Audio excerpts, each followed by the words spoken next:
yang sempurna, janjimu murni bagai emas perak, perisai perlindungan keselamatanku. Engkaulah jalan kebenaran, dalam kasih-Mu ada kehidupan. Penolong yang setia di dalam kesesakan.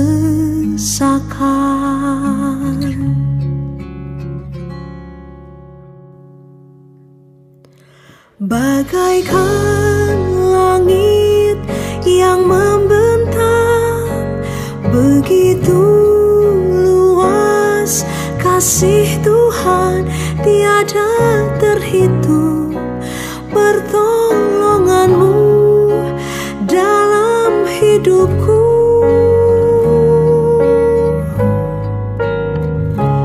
Bagaikan dalamnya samudra, begitu dalam kasih Tuhan, tiada terhitung. Kesetiaan-Mu dalam hidupku.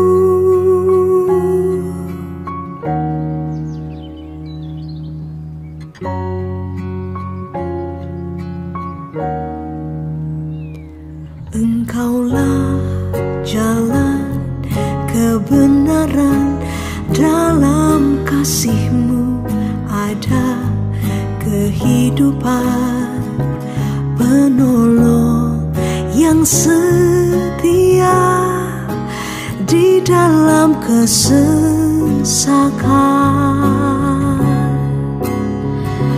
Bagaikan langit yang membentang, begitu luas kasih Tuhan, tiada terhitung. Pertolongan-Mu dalam hidupku.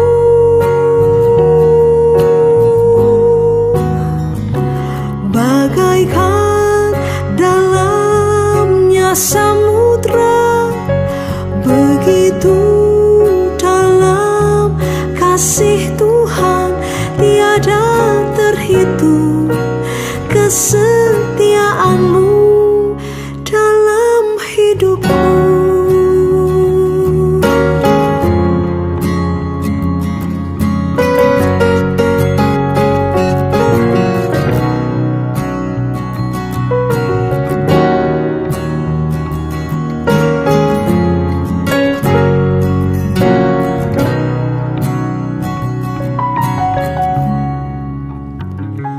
Bagaikan langit yang membentang, begitu luas kasih Tuhan, tiada terhitung. Pertolongan-Mu dalam hidupku.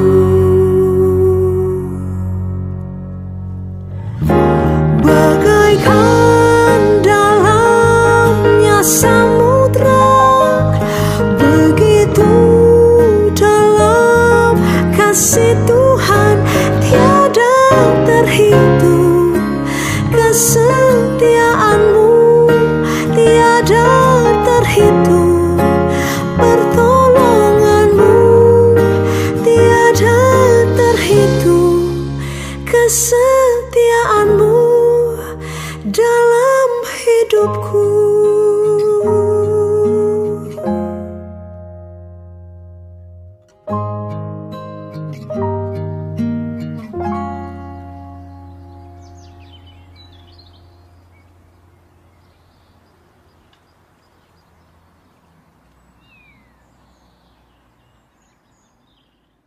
Salam Bapak Ibu yang dikasihi Tuhan, yang mungkin hari-hari ini Anda sedang bersantai di rumah, tapi mari kita adakan waktu sedikit untuk kita merenungkan firman Tuhan. Saya ucapkan selamat, kita jumpa lagi dalam kasih Tuhan, saudara, sekalipun dalam keadaan yang tidak tidak menyenangkan kita. Dengan posisi yang seperti ini, dengan situasi yang seperti ini, tapi saya tetap percaya, saya tetap yakin saudara akan bahagia, karena firman Tuhan yang akan menyapa Anda dan saya adalah firman yang menghidupkan kita semua. Bapak Ibu yang dikasihi Tuhan, baru barusan ini kita memperingati hari kebangkitan Tuhan Yesus Kristus. Walaupun dalam suasana yang tidak seperti yang kita inginkan. Kita harus beribadah di rumah masing-masing, kita harus mengingat, kita harus mengerti satu himbauan dari pemerintah yang harusnya kita harus mentaatinya. Karena sebagai umat-umat Tuhan yang taat kepada Tuhan tentunya kita percaya. Roma 13 berkata bahwa pemerintah adalah wakil Tuhan di muka bumi. Dan kita harus mentaatinya seperti kita mentaati Tuhan. Karena tidak ada pemerintah yang tidak ditetapkan oleh Tuhan. Dan waktu kita melanggar pemerintah, kita sama dengan melanggar kepada firman dan kebenaran Tuhan. Tetapi Bapak Ibu Saudara, hari kebangkitan Kristus yang kita rayakan sebagai hari raya Paskah, ini benar-benar memberikan sebuah kekuatan kepada saya dan saudara, di mana hari kebangkitan ini kita rayakan benar-benar dalam suasana yang seperti Tuhan kehendaki dalam hidup kita. Sejarah mencatat satu kali jemaat pada zaman perjanjian baru, gereja-gereja mula-mula, mereka ada di daerah-daerah dalam perantauan, mereka dalam kesusahan seperti saya dan saudara hari ini. Petrus menulis surat kepada mereka. Kita akan buka sama-sama dalam 1 Petrus pasal yang pertama. Kita akan membacanya ayat yang ketiga sampai dengan ayat yang ke-9, saudara-saudara. Terpujilah Allah Bapa Tuhan kita Yesus Kristus, yang karena rahmat-Nya yang besar telah melahirkan kita kembali oleh kebangkitan Yesus Kristus dari antara orang mati, kepada suatu hidup yang penuh pengharapan. Untuk menerima suatu bagian yang tidak dapat binasa, yang tidak dapat cemar dan yang tidak dapat layu, yang tersimpan di sorga bagi kamu, yaitu kamu yang dipelihara dalam kekuatan Allah karena imanmu, sementara kamu menantikan keselamatan yang telah tersedia untuk dinyatakan pada zaman akhir. Bergembiralah akan hal itu, sekalipun sekarang ini kamu seketika harus berduka cita oleh berbagai-bagai pencobaan. Maksud semuanya itu ialah untuk membuktikan kemurnian imanmu yang jauh lebih tinggi nilainya daripada emas yang fana, yang diuji kemurniannya dengan api, sehingga kamu memperoleh puji-pujian dan kemuliaan dan kehormatan pada hari Yesus Kristus menyatakan dirinya. Sekalipun kamu belum pernah melihat Dia, namun kamu mengasihinya. Kamu percaya kepada Dia, sekalipun kamu sekarang tidak melihatnya. Kamu bergembira karena sukacita yang mulia dan yang tidak akan terkatakan. Karena kamu telah mencapai tujuan imanmu, yaitu keselamatan jiwamu. Amin. Firman Tuhan berkata, seperti yang kita baca hari ini adalah sebuah surat yang ditulis oleh seorang rasul namanya Petrus. Rasul Petrus menulis kira-kira tahun 63 atau sampai 64 Masehi dengan satu latar belakang jemaat yang waktu itu sedang dalam kesulitan, dalam penderitaan, mungkin juga lebih besar penderitaan mereka daripada penderitaan kita pada hari-hari ini. Tapi firman ini berkata, yang pertama Petrus berkata, ayat yang ketiga kita melihatnya, terpujilah Bapa Tuhan kita Yesus Kristus, yang karena rahmat-Nya yang besar telah melahirkan kita kembali oleh kebangkitan Yesus Kristus dari antara orang mati kepada suatu hidup yang penuh pengharapan.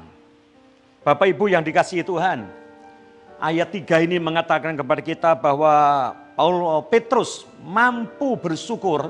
Dia bersyukur kepada Tuhan karena dengan kebangkitan Yesus bukan hanya merupakan satu kejadian, bukan sebuah cerita, atau bukan satu rekaman Alkitab yang dituliskannya. Karena kita melihat, kita percaya bahwa Petrus adalah rasul yang mungkin adalah seorang rasul yang pertama kali menyaksikan berita tentang kebangkitannya. Dia pergi ke makam, dia pergi ke kuburan Yesus untuk melihat sesungguhnya waktu Yohanes berlari menjemput dia sampaikan berita dan dia adalah orang yang pertama kali masuk di dalam kubur itu setelah dia dengar kebangkitannya. Tapi hari ini peristiwa kebangkitan itu tidak hanya menjadi sebuah cerita rekaman belaka, tapi apa yang Petrus katakan, dengan kebangkitan itu membawa sebuah dampak, membawa sesuatu akibat buat saya dan saudara. Dalam kebangkitannya saya dan Anda dijadikannya menjadi orang-orang pilihan Tuhan, Bahkan kita dilahirkan kembali oleh kebangkitan Kristus.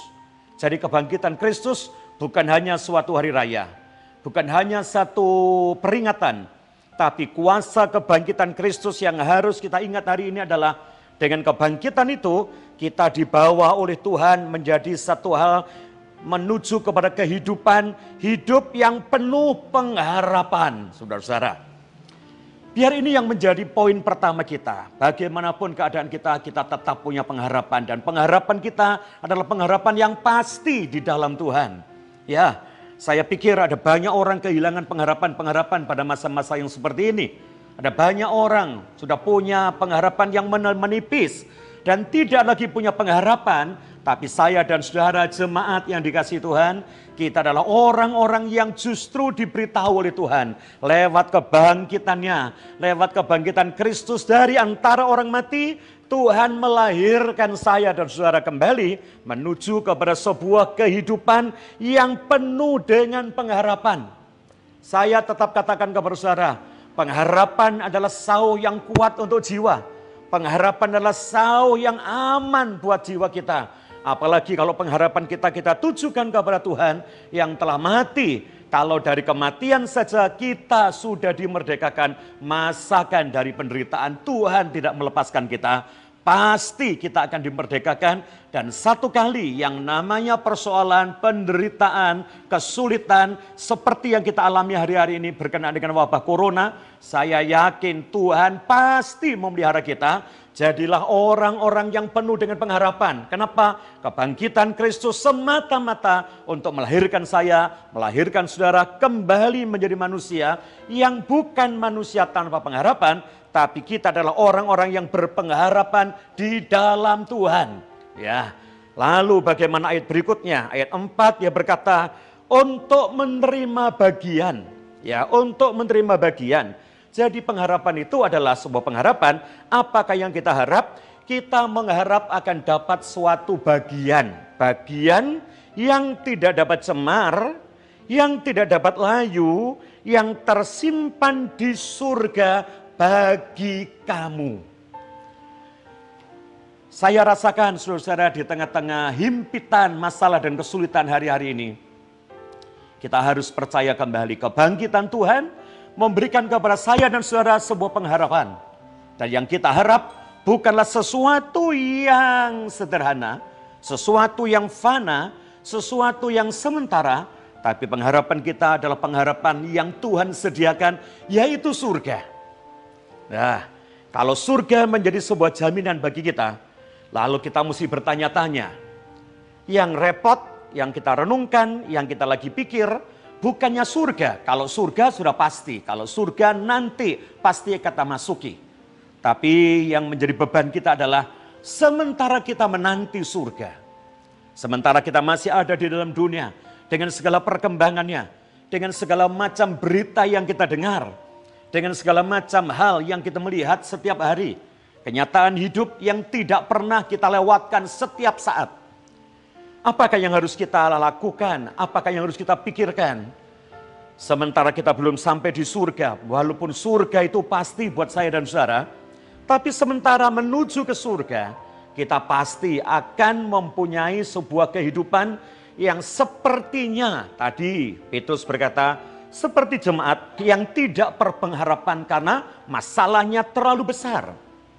Tapi Bapak Ibu yang dikasihi Tuhan, yang pertama, yang kita harap dari Tuhan lewat kebangkitannya, dengan kebangkitan Yesus membuka surga buat saya dan saudara. Dengan kebangkitan Yesus membawa saya dan Anda punya pengharapan yang pasti tentang kehidupan yang akan datang. Sambil menanti itu, ayat berikutnya yang berkata, yaitu kamu, saya dan saudara, jemaat yang ada di mana-mana, yang berharap kepada Tuhan, berdasarkan dengan hidup yang diubahkan karena kebangkitan Kristus, yaitu kamu yang dipelihara dalam kekuatan Tuhan. Dalam kekuatan Tuhan, sementara kita mengharapkan keselamatan yang telah tersediakan, yaitu surga, saya dan Anda dalam satu jaminan. Kita dipelihara, kita dilindungi, kita diperhatikan, kita disayang oleh Tuhan. Karena imanmu, karena imanmu. Saudara-saudara, kita tidak usah khawatir tentang apa yang terjadi hari-hari ini dan berikutnya. Satu kali pasti akan selesai persoalan kita. Corona tidak akan selama-lamanya.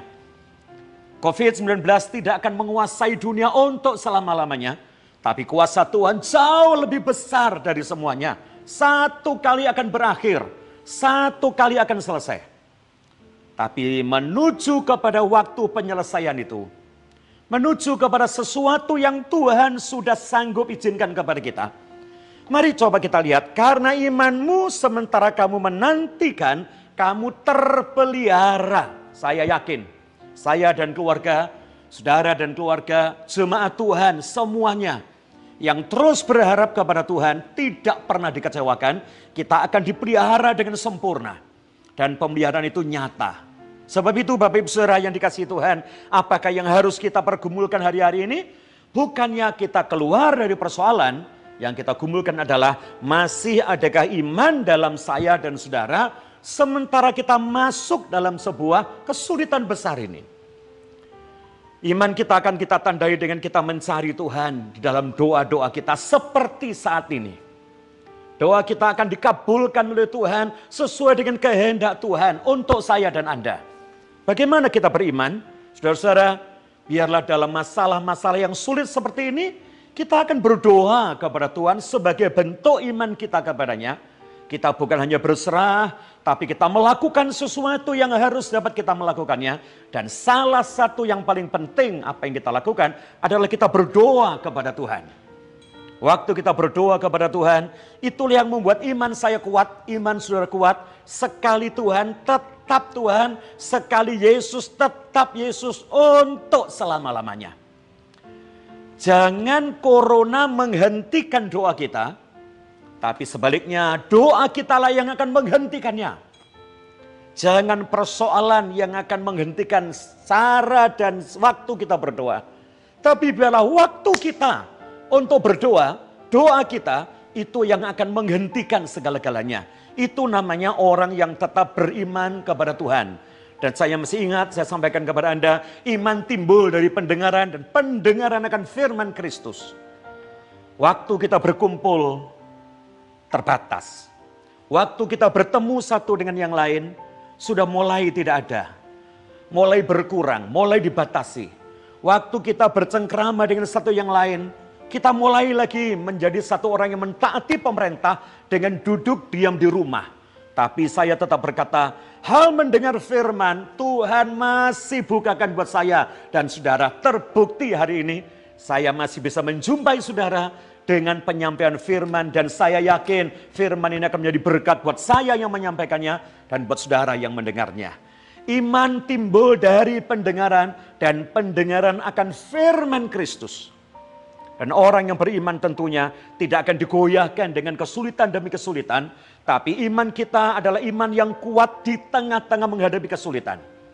Jadi di tengah-tengah kesulitan ini saudara-saudara, saya katakan lagi, jangan kesulitan memberhentikan iman kita, tapi iman kita lah yang akan berikan kita kekuatan untuk memasukinya sampai kesulitan itu sirna dalam hidup kita. Itu pun karena pertolongan Tuhan yang kita harap. Tuhan yang mana? Tuhan yang bangkit dari antara kematian dan kita percaya dengan kebangkitannya saya dan saudara juga akan dibangkitkannya. Kalau dari kematian saja dibangkitkan, masakan dari persoalan Tuhan tidak berikan kekuatan untuk bangkit.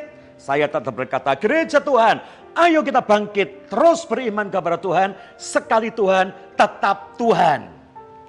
Puji Tuhan, Bapak Ibu yang dikasihi Tuhan. Sebagai seorang yang punya iman, sebagai seorang yang dilahirkan kembali oleh karena kebangkitan, lalu kita pertahankan iman walaupun dalam penderitaan, karena kita punya pengharapan lebih besar yaitu surga. Kalau surga saja Tuhan sediakan, masakan hidup sementara di dunia Tuhan tidak peliharakan. Tuhan pasti memelihara kita. Berikut, bagaimana orang yang punya pengharapan tentang surga dan bagaimana orang yang punya pengharapan tentang dunia, pemeliharaan Tuhan saya maksud di dalam dunia. Satu sikap yang dikembangkan oleh Petrus dalam ayat ini, ayat 6 berkata, bergembiralah akan hal itu.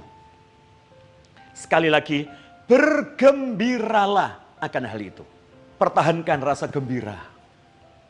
Pertahankan rasa sukacita. Gembira. Ya, tetap senang menghadapi segalanya. Saya katakan gembira kita ini kita pertahankan, sukacita kita pertahankan. Karena Tuhan ada di tengah-tengah kita. Dan sumber gembira, sumber sukacita dikatakan oleh Rasul Petrus, bergembira akan hal itu. Hal mana? Hal pengharapan yang lahir dari kebangkitan Kristus. Ya, hal pengharapan yang muncul, yang timbul, yang menjadi milik saya, milik saudara. Sebagai akibat kelahiran kembali dalam kebangkitan Yesus Kristus, bergembiralah akan hal itu sekalipun ada kata yang sepertinya bertolak belakang. Kita harus bergembira, kita harus tetap bersukacita. Jangan susah, jangan menjadi sedih, jangan putus asa, jangan kehilangan rasa humor, jangan kehilangan rasa menikmati kehidupan. Sekalipun kata firman Tuhan, sekalipun kata Alkitab, sekarang ini kamu harus berduka cita oleh berbagai-bagai pencobaan. Bapak Ibu yang dikasihi Tuhan, kalau saya berkata berbagai-bagai pencobaan dalam Alkitab ini, yang saya maksudkan juga sama seperti ini. Satu hal besar yang disebut dengan corona, satu hal besar yang disebut dengan COVID-19, ini akan menimbulkan beberapa hal yang menjadi persoalan dari setiap orang yang menghadapinya. Satu, mungkin saya sebagai seorang hamba Tuhan, yang biasanya keluar ke sana kemari, yang biasanya jalan ke sana kemari, yang biasanya naik mobil dari kota satu ke kota lain, saya lewat penderitaan ini, lewat persoalan ini, harus berdiam diri di rumah. Saudara bisa bayangkan kalau seperti saya harus tinggal di rumah. Ya, ini tidak kebetulan Anda sedang melihat rumah saya. Rumah sebesar ini pada waktu siang, saya yang menghuni saya dengan Bu Stefanus. Anak yang kecil, harus dinas di rumah sakit, berjuang di garda depan untuk menghadapi pasien-pasien yang kemungkinan besar akan terjangkit itu juga. Dan beberapa pasien sudah terisolasi dalam rumah sakit tersebut karena sepertinya masuk ke sana.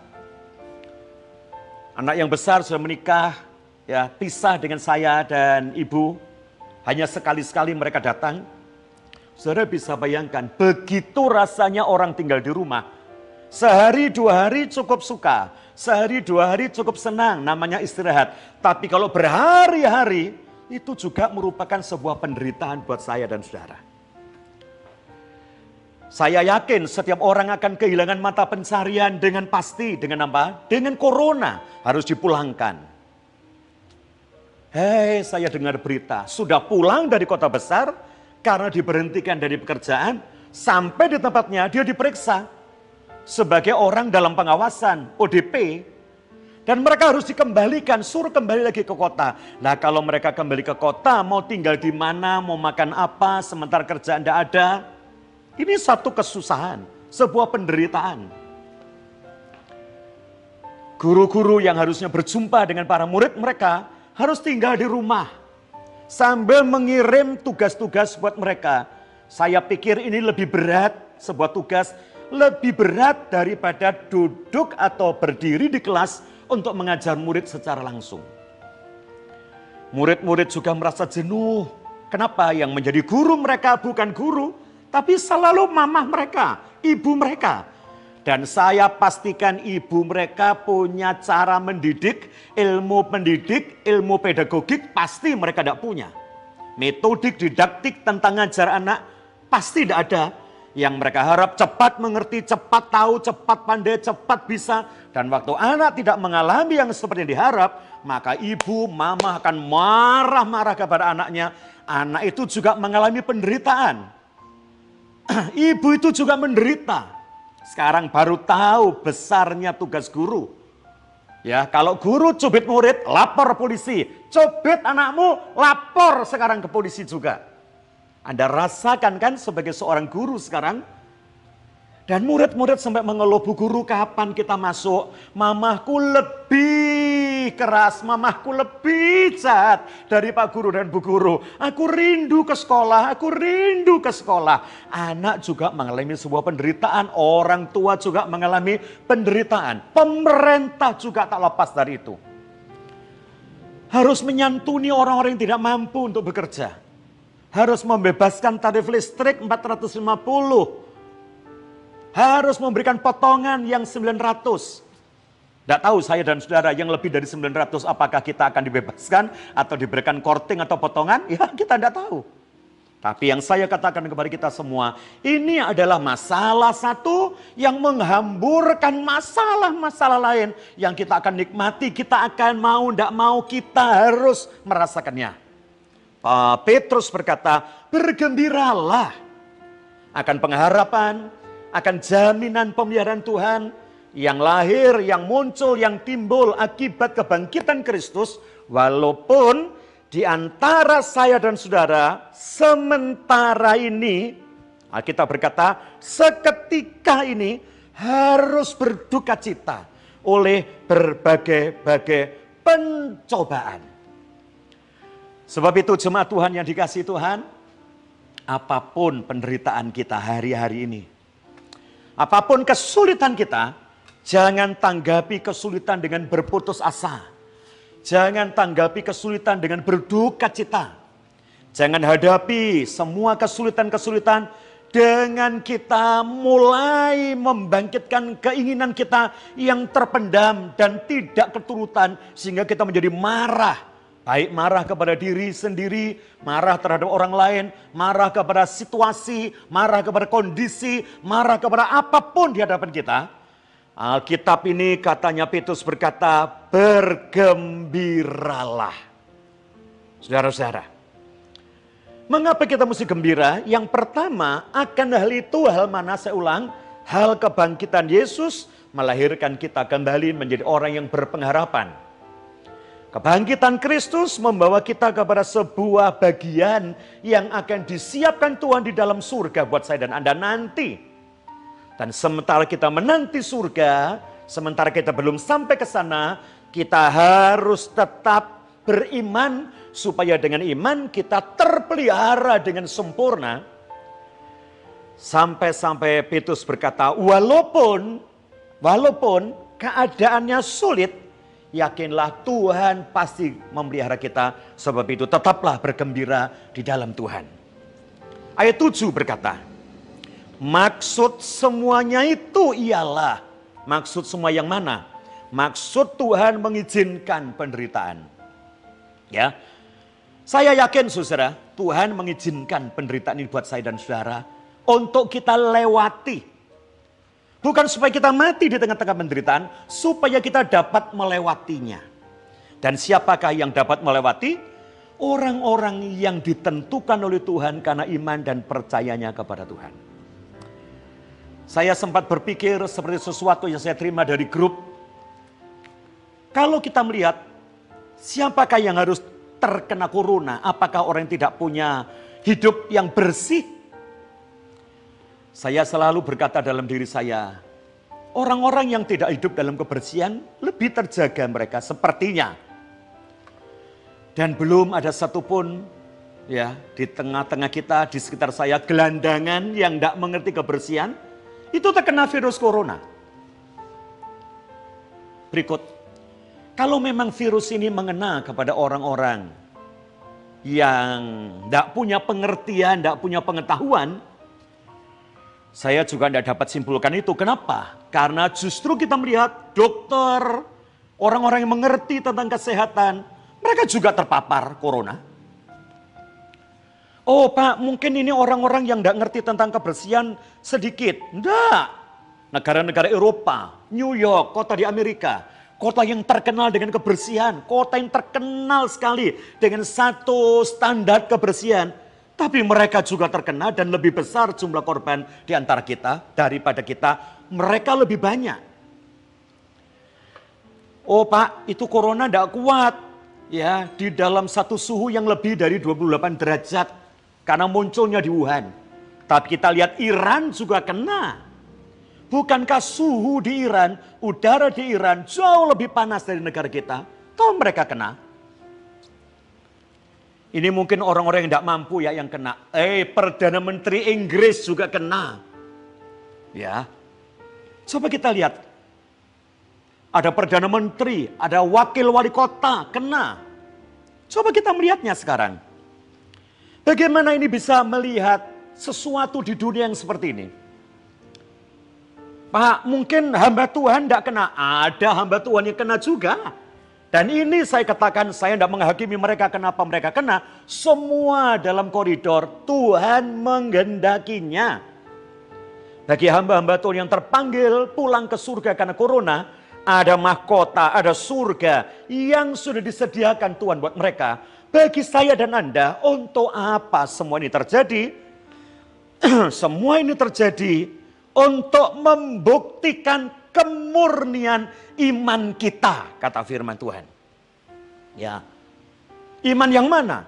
Iman yang jauh lebih tinggi nilainya daripada emas yang fana. Kalau emas itu diuji dengan kemurnian api, tapi iman diuji dengan satu penderitaan. Ini waktunya kita diuji, saudara-saudara.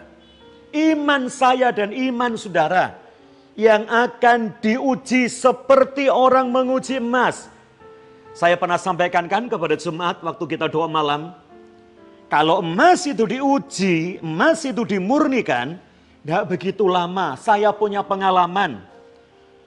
Ya, saya dapat sebuah pemberian cincin. Ya, sepertinya bukan emas. Sampai yang memberi itu diberikan kepada saya karena dia rasa kecewa. Tapi waktu saya terima, saya bawa ke sebuah toko di Jalan Pasar Besar, Timur, Malang. Diuji begitu cepatnya, dimasukkan dalam air atau cairan yang mendidih, yang dinyalakan dengan api. Dan cincin itu sebentar dicelupkannya, diangkat, sudah menjadi mulia. Mengapa? Karena emas pada dasarnya adalah mulia. Dengan satu mainan waktu itu, sekali dicelup sebentar, selik, angkat, mulia. Saudara, hari ini iman saya dan iman saudara yang sedang diuji lewat corona. Corona percayalah tidak membinasakan saya dan Anda kalau Anda teruji dengan iman. Ibrani 8 ayat 11 berkata, karena iman Abraham taat. Apa yang diuji dari kita? Ketaatan kita. Ini adalah catatan sejarah yang paling hebat seluruh hidup kita. Ya, ketaatan kita yang diuji, ketaatan kita lah yang sedang diuji. Ketaatan kita ini yang sedang disaksikan oleh setiap orang dan oleh Tuhan. Adakah kita mampu taat kepada Tuhan? Salah satu ketaatannya adalah tinggal di rumah. Jangan keluar. Kalau keluar dengan terpaksa karena kebutuhan yang mendesak, pakai masker. Cuci tangan sesering mungkin dengan sabun sama air mengalir minimal 20 detik. Cuci tangan. Adakah ketaatan itu sudah dilakukan? Saya lakukan. Ini ujian iman. Iman dan ketaatan adalah sesuatu yang tidak dapat dipisahkan. Iman dan ketaatan adalah sesuatu yang tidak mungkin dapat dipisahkan. Kita mencatat sejarah dalam pribadi lepas pribadi kita. Saya ulang kembali, saya sempat mendapat pelajaran dari kecil sampai saya jadi dewasa. Yang namanya pahlawan selalu mengerjakan pekerjaan besar. Selalu melakukan sesuatu kegiatan yang sampai-sampai nyawanya, hartanya dikorbankannya untuk orang-orang yang dikasihinya. Bela negara dengan angkat senjata, dengan perang melawan musuh. Hari ini saya dan Anda dapat kesempatan untuk menjadi seorang pahlawan. Pahlawan yang menyelamatkan keluarga. Pahlawan yang menyelamatkan diri sendiri. Pahlawan yang menyelamatkan tetangga, menyelamatkan gereja, menyelamatkan bangsa, menyelamatkan negara, menyelamatkan seluruh dunia dengan cara apa? Diam di rumah. Saya nanti akan punya pengalaman khusus, saya akan ceritakan kepada cucu-cucu saya. Dulu tahun 2020 ada perang besar melawan kematian. Saya ini, engkongmu ini, iyangmu ini punya pengalaman jadi pahlawan. Pasti mereka akan berkata, apakah yang engkau lakukan? Apakah yang iyang lakukan? Iyang diam di rumah. Hah? Bagaimana orang bisa diam di rumah menjadi pahlawan? Karena hari inilah satu-satunya sejarah jadi pahlawan adalah dengan ketaatan kita kepada Tuhan, tinggal di rumah. Sekali lagi, tinggal di rumah. Bapak Ibu, ini untuk memurnikan iman. Iman dan ketaatan tidak pernah dapat dipisahkan. Karena iman Abraham taat. Karena iman Nuh taat. Saya yakin sebelum ada Abraham ada Nuh. Bagaimana Nuh mesti taat kepada firman. Berapa bulan mereka ada di rumah atau kapal atau perahu yang mereka persiapkan dengan ketaatan. Saudara-saudara, sekarang masih ada televisi. Saudara, masih ada hiburan-hiburan yang lain. Nuh mau hibur apa? Ya, nanti baca dalam kitab Kejadian lagi. Seberapa lama Nuh tinggal di sebuah bahtera. Yang menyelamatkan dia bukan hanya Tuhan berfirman, bukan hanya Tuhan berkata. Waktu Tuhan berfirman, Nuh menjadi percaya, Nuh menjadi beriman, dan dengan iman Nuh taat. Jadi hari ini jemaat, Anda pasti terpelihara dengan hebat. Saya pasti terpelihara dengan sempurna. Masih adakah iman? Dan untuk menunjukkan iman kita dalam satu dimensi yang disebut dengan ketaatan, jangan sampai kita tidak taat. Saya ulang kembali, tinggal di rumah. Ya. Sampai kapan?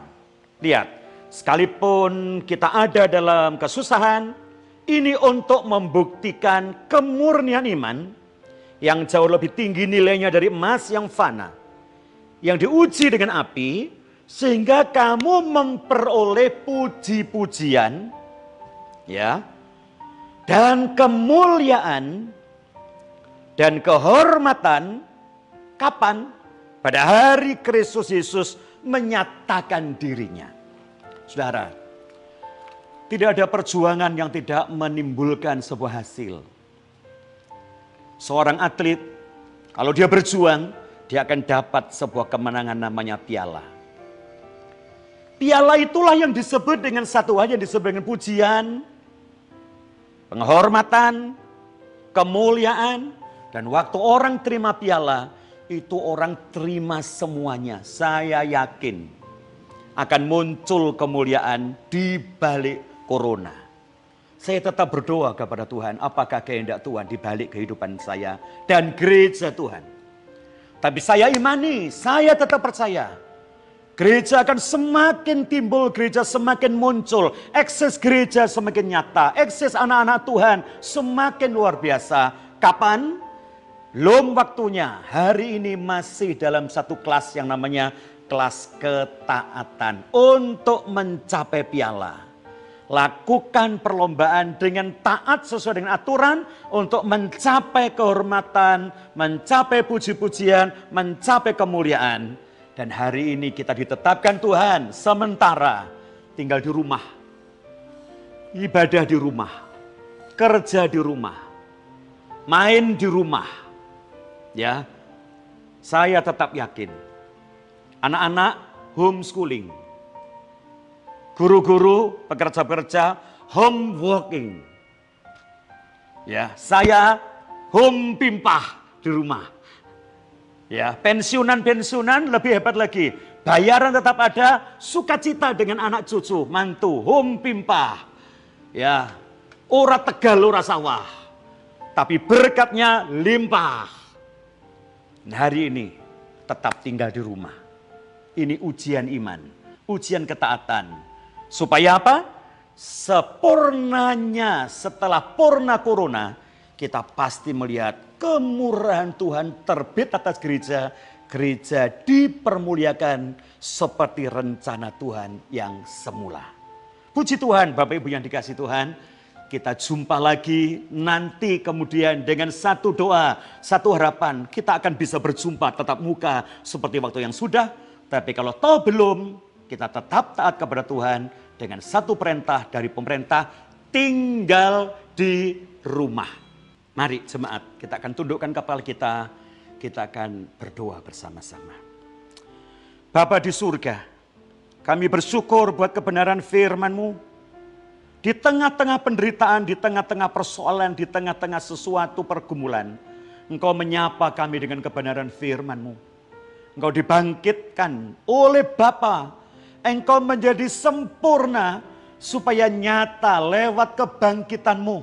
Bapa di surga melahirkan kami semuanya menjadi orang-orang yang penuh dengan pengharapan. Kami punya pengharapan yang pertama, yang utama, yaitu surga. Kami pasti akan ada di sana karena kebangkitan-Mu. Dan sementara kami menanti kebangkitan kami menuju surga, Engkau pelihara kami dengan sempurna. Dan kami yakin di tengah-tengah pergumulan kami, di tengah-tengah corona, di tengah-tengah COVID-19, yang secara nyata semakin membuat kami kebingungan, semakin membuat kami ketakutan. Tapi hari ini kami tidak takut, kami tidak bingung, kami tidak cemas. Engkau menyuruh kami, Engkau menekankan kepada kami, Engkau memerintahkan kami harus bersukacita, bergembira. Karena pengharapan kami sempurna, yaitu kebangkitan Tuhan memelihara kami sampai di surga. Tuhan, kuatkan iman kami, umat-Mu. Iman kami para hamba-hamba-Mu. Iman kami seluruh jemaat-Mu. Untuk kami tetap berharap penuh kepada-Mu. Karena Engkau sanggup melakukan segala perkara. Yang kami imani satu kali. Dunia akan dipulihkan. Dunia akan menjadi aman kembali karena pertolongan-Mu. Dan kami semua akan kembali dapat beribadah dengan sukacita. Kami tetap berdoa untuk pemerintahan kami. Dari Bapak Presiden, para menteri, dan seluruh jajaran pemerintah. Tuhan berikan hikmat baik di pusat maupun di daerah. Untuk membawa kami menuju kepada masa-masa yang seperti ini. Tetap kami percaya Tuhan pakai pemerintah kami menjadi alat kebesaran-Mu yang harus kami taati. Tak lupa juga kami berdoa buat saudara-saudara kami yang mungkin terpapar sakit. Kuasa darah menyembuhkan mereka. Dan yang kekurangan Engkau juga cukupkan. Hamba-hamba-Mu juga Engkau pelihara dengan pemeliharaan yang ajaib. Seperti Elia di Sungai Kerit. Engkau pelihara, kami semua jemaat-Mu pasti terpelihara. Sekarang kiranya Tuhan memberkati seluruh jemaat yang hadir di rumah mereka masing-masing. Menikmati firman ini dengan berkat yang limpah dari Bapa di surga. Kasih sayang yang sempurna dari Yesus Kristus Sang Putra. Persekutuan dengan Roh Kudus menyertai kita mulai sekarang sampai Maranatha, bahkan sampai selama-lamanya. Sekali diberkati, engkau tetap diberkati, dan terimalah berkat ini dalam nama Tuhan Yesus Kristus. Yang diberkati katakan amin. Kau terbesar dan mulia, ajaib semua perbuatanmu. Kau terbesar dan mulia, biarlah semua memujimu. Berikan sorak-sorai kemuliaan bagi Tuhan kita Yesus Kristus. Amin.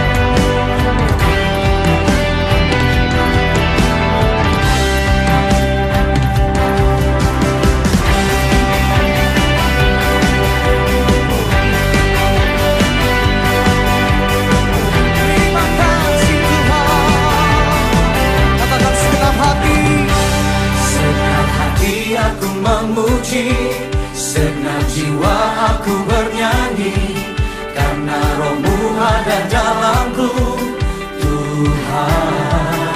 Ku angkat tanganku Tuhan, ku angkat tanganku memuji, ku angkat suara dan bernyanyi, karena Roh-Mu ada dalamku, Tuhan.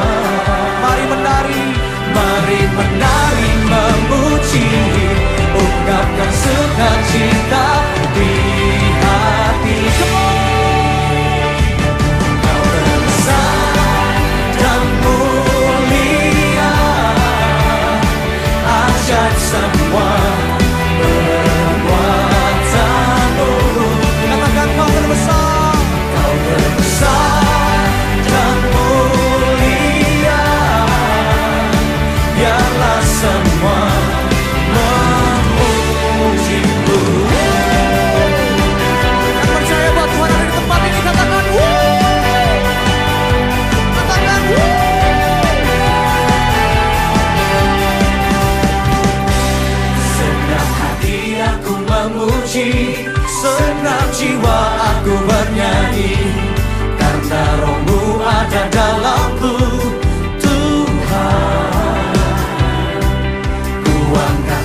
semua memujimu.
Sekarang, terimalah kasih karunia dan damai sejahtera Tuhan Yesus Kristus dan kasih Allah Bapa kita serta persekutuan Roh Kudus menyertai setiap kita sekarang, seterusnya, dan selamanya.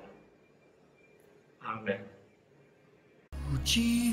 Saudara telah mengikuti ibadah online GBI Alpha Omega.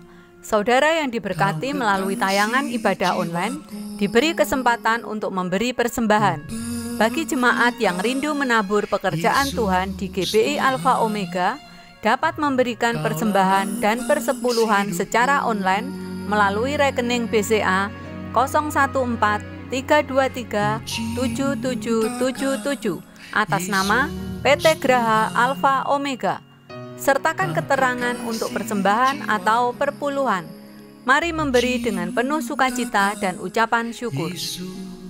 Untuk mendapatkan informasi terupdate mengenai ibadah online dan informasi lain seputar gereja, Anda dapat mengaksesnya melalui website GBI Alpha Omega. Jesus Christ bless you.